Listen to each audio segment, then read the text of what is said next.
যুদ্ধবিরতি লঙ্ঘন করে গাজায় বর্বর ইসরায়েলের গণহত্যার প্রতিবাদে বিক্ষোভ কর্মসূচি ঘোষণা করেছে বিভিন্ন রাজনৈতিক ও সামাজিক সংগঠন।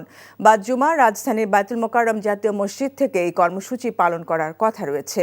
ইসরায়েল যুদ্ধবিরতি লঙ্ঘন করে 18 মার্চ গাজায় ইতিহাসের নিকৃষ্টতম বিমান হামলা চালিয়ে শিশুসহ 4 শতাধিক লোককে হত্যা করে।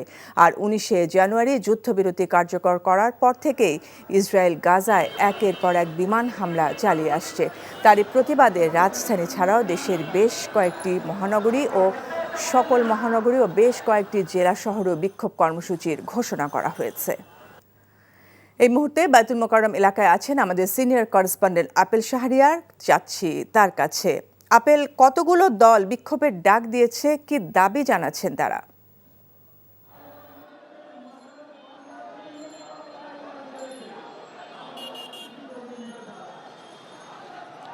ইসরায়েলের আগ্রাসনের প্রতিবাদে যে বিক্ষোভ মিছিল আপনি দেখতে পাচ্ছেন আমার পিছনে, কয়েকটি রাজনৈতিক দল, ইসলামিক যে দলগুলো রয়েছে তারা এই বিক্ষোভের ডাক দিয়েছে।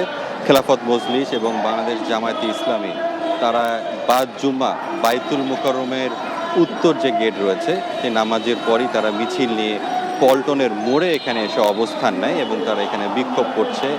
এখন বর্তমানে তারা বক্তব্য রাখছেন এবং তাদের যে একটাই কথা, যে নির্বিচারে ফিলিস্তিনিদের উপর যে হামলা করা হচ্ছে সেটি তারা বন্ধের দাবি জানিয়েছেন। যদি বন্ধ না করা হয় তাহলে তারা আরও কঠোর কর্মসূচির দিকে যাবেন সেটি বলেছেন।